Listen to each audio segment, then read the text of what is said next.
अली के घर का, अजमेर चल के देखो रुतबा अली के घर का, ख्वाजा लुटा रहे हैं सदका अली के घर का। आइए हमारा सबसे पहले मदीने के ताजदार, हम बेकसों के कस अहमद मुख्तार मोहम्मद मुस्तफा सल्लल्लाहु अलैहि वसल्लम की बारगाह में दुरूद शरीफ का नजराना पेश करें। और ये मोहम्मद सल्लल्लाहु अलैहि वसल्लम इबाद मोहम्मद सल्लल्लाहु अलैहि वसल्लम। मैंने जिस आयत करीमा की तिलावत की, अल्लाह ताला फरमाता है कि ऐ खुदा हमको सीधे रास्ते पर चला, रास्ता उनका जिन पर तूने इनाम किया। इनाम किन पर किया? नारे तकबीर, नारे रिसालत, पीर बुरहानुल हुदा। इनाम किन पर किया? इनाम ये खुद कुरान में है कि इनाम नबीयीन पर किया, सिद्दीकीन पर किया, शुहदा पर किया और सालिहीन पर किया। हम और आप आज जिस मजलिस, जिस उर्स के लिए जमा हुए हैं, वो सालिहीन के सरदार का उर्स मनाने के लिए जमा हुए, ख्वाजा गरीब नवाज का उर्स मनाने के लिए जमा हुए। उनकी पैदाइश ईरान में हुई और जब उन्होंने इल्म हासिल कर लिया तो मदीने में हुजूर की बारगाह में पेश हुए और सलाम अर्ज करते हैं, अस्सलाम वालेकुम। फिर रोज़े पाक से आवाज आती है, वालेकुम अस्सलाम। और ख्वाजा ये सुनकर बहुत खुश होते हैं। फिर हुजूर फरमाते हैं कि जाओ मैं तुम्हें हिंदुस्तान भेजता हूं। जब आप हिंदुस्तान की जमीन पर कदम रखते हैं तो उस टाइम पृथ्वीराज चौहान की हुकूमत थी। उस टाइम का बहुत जालिम बादशाह, जिसके पास इतनी फौज थी, पूरे अखंड भारत का बादशाह, जिसके पास इतनी पावर थी, ताकत थी, उसके शहर, उसकी राजधानी अजमेर में जाते हैं। जब पहुंचते हैं तो वहां पर मुसलमानों का नामो निशानी नहीं है। ख्वाजा जाते हैं और ये बहुत ही आपने सुना ही होगा ये वाकया कि ख्वाजा जाके एक जगह बैठते हैं तो राजा के सिपाही आते हैं ऊंट लेकर और कहते हैं, ए दुर्वेश यहां से उठो, ए फकीर यहां से उठो, यहां से जाओ। यहां राजा के ऊंट बैठते हैं, यहां से उठना पड़ेगा। मेरे ख्वाजा बहस नहीं करते, मेरे ख्वाजा बहस नहीं करते, मुस्कुराते हैं और फरमाते हैं कि बैठा लो, बैठे ही रहेंगे। इतना फरमाना था कि ऊंट बैठ तो गए, उठने का नाम ही नहीं ले रहे। ये मेरे ख्वाजा की करामत है, उठने का नाम ही नहीं ले रहे। ये मामला जब राजा के पास गया तो उसने कहा कि जाओ ढूंढो उस दुर्वेश को, उससे दुआ करवाओ, तभी ऊंट उठेंगे। खादिम ढूंढते हुए पहुंचते हैं, ख्वाजा दुआ करते हैं, ऊंट उठ जाते हैं। ये मेरी ख्वाजा की करामत है। और जब ये देख लेते हैं तो वहां के हिंदू परेशान हो जाते हैं, राजा परेशान हो जाता है, सोचने लगता है कि ये तो मुसलमान कर देगा, ये मुसलमान कर देगा। उसको इन ख्वाजा को भगाने की कोशिशें चालू हो जाती है। वो राजा अना सागर में पहरा लगा देता है और कहता है कि हम आपको रहने की जगह देंगे, हम आपसे नहीं लड़ेंगे। और अना सागर में पहरा लगा देता है।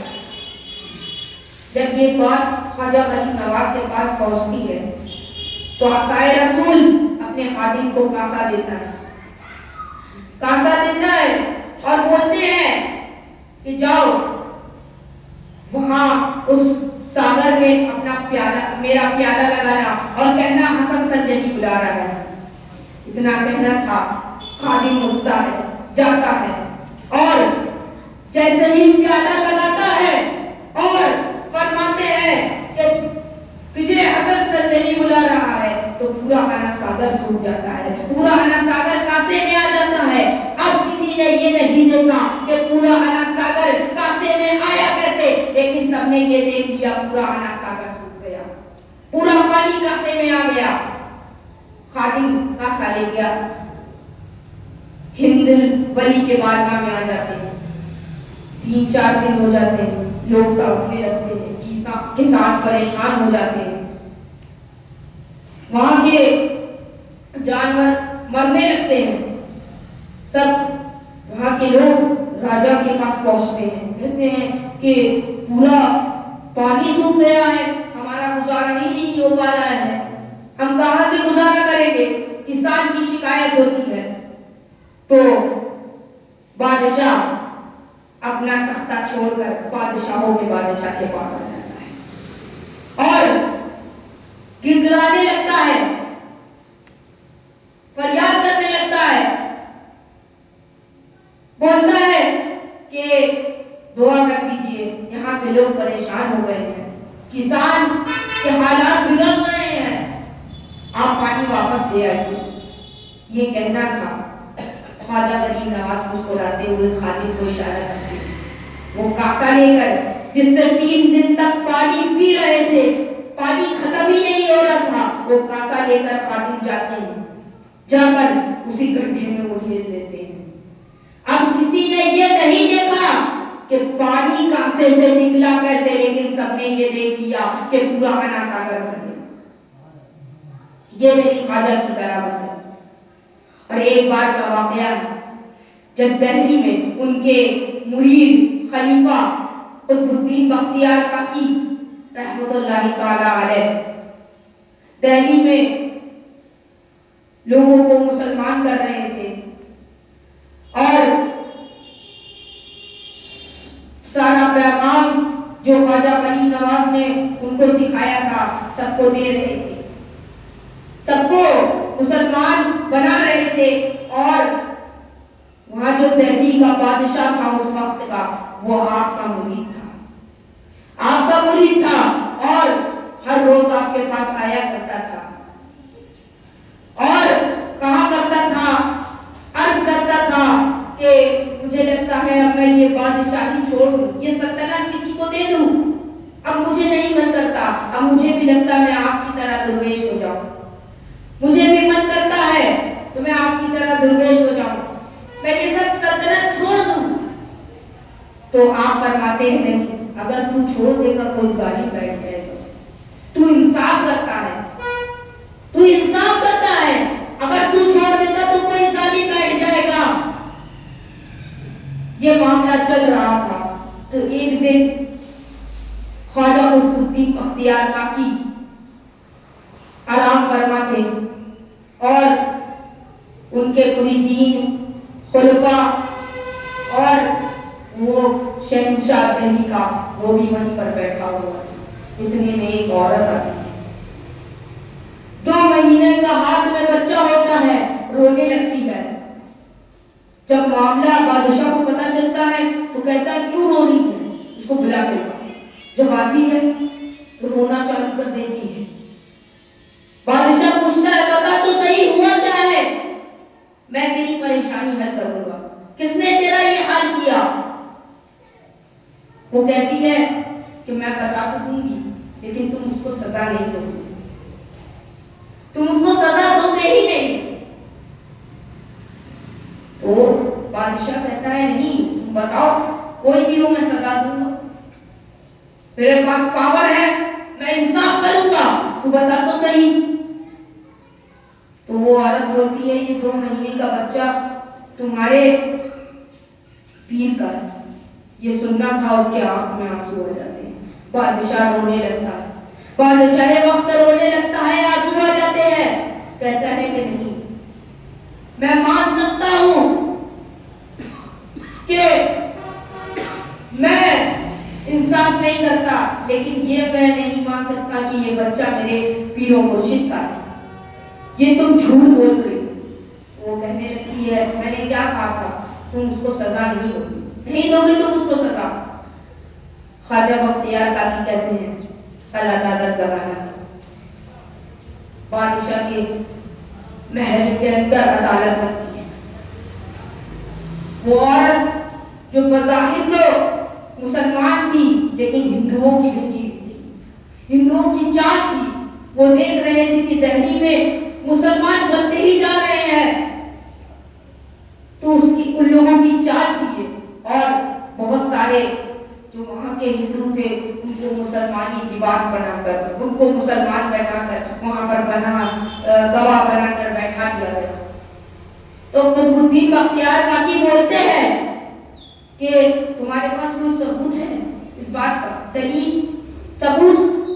तो पीछे से 3-4 लोग खड़े होते हैं, कहते हैं हाँ मेरे पास सबूत है, मेरे पास सबूत है, मैं गवाह हूं। मैंने इस औरत को जब सब लोग चले जाते थे तब मैंने इस औरत को तुम्हारे घर के पिछले दरवाजे से आते जाते देखा है। 2 लोग और आते हैं, यही बोलते हैं। ख्वाजा बख्तियार काकी उसको लाने लगते हैं। फिर जब अदालत खत्म होती है, टाइम खत्म हो जाता है, वो अपने घर में वापस आ जाते हैं और आते आते आसमान की तरफ देखते हैं और कहते हैं ख्वाजा वली नवाज, आप ही ने तो मुझे भेजा था, आप ही ने तो मुझे भेजा था। अब मैं परेशानी में हूं, अब मैं ये सहन नहीं कर सकता, आपको कुछ करना होगा। उस टाइम मेरे ख्वाजा वली नवाज अजमेर में मुसलमान बना रहे थे। जाके ख्वाजा बख्तियार काकी सो जाते हैं, सोते हैं तो सपने में ख्वाजा का दीदार होता है। ख्वाजा वली नवाज फरमाते हैं तुम परेशान ना हो मेरे कुतुब, तुम परेशान ना हो, मैं दिल्ली आ रहा हूं। पर जब दरबार लगता है फजर के बाद तो बख्तियार काकी कहते हैं कि ख्वाजा वली नवाज आ रहे हैं, जब तक वो नहीं आएंगे कोई भी तुम हुक्म नहीं दोगे। तो वहां के जो हिंदू होते हैं कहने लगते नहीं, झूठ बोल रहे हैं, एक दिन में कोई भी यहाँ से अजमेर का सफर तय ही नहीं कर सकता, इनको कैसे पता कि ख्वाजा वली नवाज आ रहे हैं? तो कुतुबुद्दीन बख्तियार काकी कहते हैं मेरे सपने को दिखा। अरे उस कुतुब की कुतुबियत को सलाम जिसने सपने को भी अपना कर दिया। वो कहते हैं मैंने सपने में देखा था आ रहे हैं, जब तक वो आएंगे नहीं कोई हुक्म नहीं होगा, कोई इंसाफ नहीं होगा, उनको आने दो। तो बादशाह कहता है ठीक है, 3 दिन का वक्त देता है, आखिर वो भी तो मुरीद था, 3 दिन की मोहलत देता है। जब 3 दिन गुजर जाते हैं, मगरिब की अजान होती है नमाज के लिए, आप खड़े होते हैं, आप खड़े होके ख्वाजा का इंतजार करने लगते हैं। ख्वाजा वली नवाज आ ही नहीं रहे थे। आप नमाज पढ़ाना शुरू कर देते हैं। जब सलाम फेरते हैं और पीछे देखते हैं तो ख्वाजा वली नवाज अभी नमाज ही अदा कर रहे थे। ख्वाजा वली नवाज अभी नमाज ही पढ़ रहे थे। जब पढ़ते हैं तो गले मिलते हैं, कुतुबुद्दीन बख्तियार काकी रोने लगते हैं। और जब तक अदालत लगती है तो ख्वाजा वली नवाज रोने लगते हैं। ख्वाजा वली नवाज रोने लगते हैं तो कुतुबुद्दीन बख्तियार काकी अर्ज करते हैं आप क्यों रो रहे हैं? तो फरमाते हैं कि ये सब मेरी कुतुब की शान देखने समय नहीं आते, इतना मजबा जब मेरी कुतुब की शान दिखाई जाती है तब नहीं आते, लेकिन जब इसको मुजरिम बनाया गया है, जब इसके ऊपर ये गंदे गंदे इल्जाम लगे हैं तो देखो मजमे कैसे खड़े हैं, यहाँ पर कोई नहीं बोलने वाला। ख्वाजा की आंख से आंसू निकलने लगते हैं। फिर जब दरबार लगता है, अदालत लगती है तो ख्वाजा वली नवाज बोलते हैं कोई गवाह है? तो फला फला फिर से आते हैं, वही बात बोल के चले जाते हैं। तो आप आगे आके सजदा करते हैं, फिर उठकर दुआ मांगते हैं, दुआ मांगते हैं और दुआ में कहते हैं कि अल्लाह मैं जानता हूँ और तू भी वाकिफ है कि मेरा कुतुब ऐसा कर नहीं सकता, बख्तियार काकी ये नहीं कर सकता, उसकी मदद फरमा। दुआ पूरी होती है। आते 2 महीने का बच्चा उस औरत के हाथ में होता है। वो चादर खींच के बच्चे का मुंह देखते हैं ख्वाजा गरीब नवाज और उससे पूछते हैं कि बता तेरा बाप कौन है, बता तू किसकी औलाद है। सब कहने लगते हैं नहीं बच्चा तो बोलता ही नहीं। ये क्या बात है, ये क्या बात हुई, बच्चा तो बोलता ही नहीं, ये कोई बात ही नहीं है।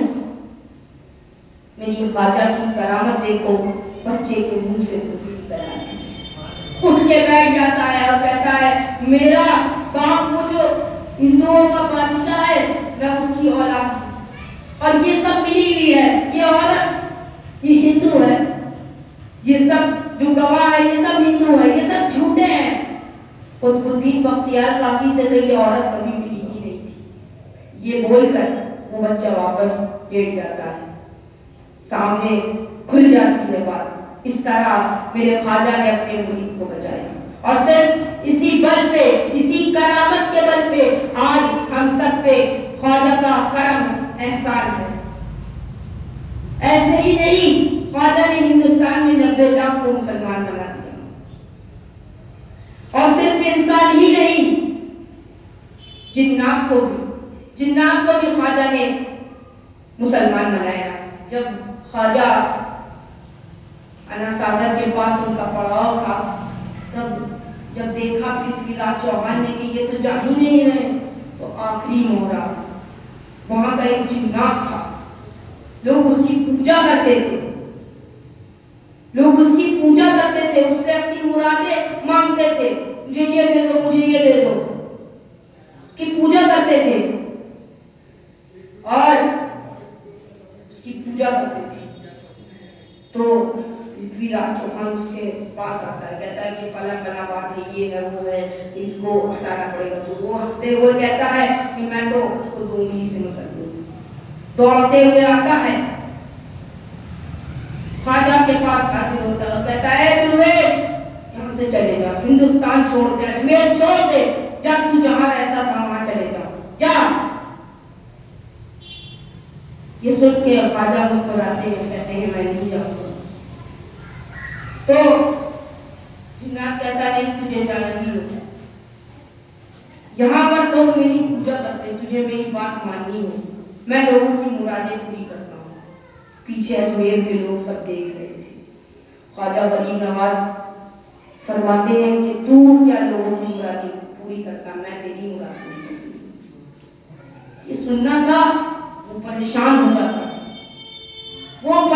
जाता, कहता मेरी क्या मुराद है, मैं लोगों की मुराद पूरी करता हूँ। ख्वाजा गरीब नवाज फरमाते हैं कि दिन में तो तू लोगों की मुरादें पूरी करता है, सहरा के पास खड़े होकर लोगों की मुरादें पूरी करता है, लेकिन जब रात हो जाती है, सारे लोग सो जाते हैं, तो बुत खाने में जो एक बुत रखी है, लड़की जो बुत है जिसको अच्छे से तराशा गया, तुझे उससे मोहब्बत है, वो हैरान हो जाता है। फिर ख्वाजा आगे फरमाते हैं कि वो रात में जाके उसके कदमों पे गिर के कहता है मेरी मोहब्बत का इजहार तो कर, मोहब्बत का इजहार तो कर। लेकिन वो तो कुछ बोलती ही नहीं, यही है ना तेरा राज, यही है ना तेरी मुराद, यही है ना, तू कलमा पढ़ दे, मैं तुझसे वादा करता हूँ मुझसे शादी करवा दूंगा। वो कलमा पढ़ता है और कहता है चलिए अब आप चलिए और मेरी शादी करवाइए, अब आपको चलना होगा, मैं मुसलमान हो गया हूँ, मैंने कलमा पढ़ लिया है, अब आपको चलना होगा। ख्वाजा मुस्कुरा कर कहते हैं मैं नहीं जाऊँ, तू जा।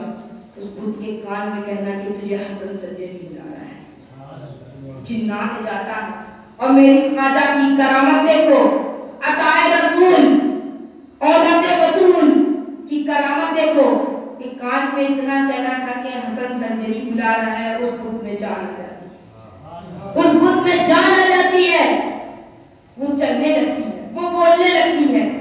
ख्वाजा के पास आते हैं, सारे अजमेर के लोग देख रहे होते हैं, ख्वाजा के पास आते हैं, ख्वाजा उस बुत को भी कलमा पढ़ाते हैं और दोनों की शादी कराते हैं और पूरा जो लोग पीछे देख रहे थे उन सबको मुसलमान बनाते हैं। आपको मुसलमान बना दिया। इसीलिए हम आपको चाहिए कि अताए रसूल औलादे बतूल बाके नबूवत का शगुफ्ता फूल उसका जिक्र करते हुए उनकी बातों को ना भूलें। वो भी क्या बताते थे, जो हुजूर बताते थे, क्या फरमाते थे कि नमाज पढ़ो, हुजूर की सुन्नतों पे अमल करो, यही सच बोलो, यही तो वो बताते थे। और हमको चाहिए कि हम उनकी बातों पर अमल करें, उनको समझे, उनको माने। वमा अलैना इल्लल बलागुल मुबीन। अस्सलामु अलैकुम व रहमतुल्लाहि व बरकातुहू।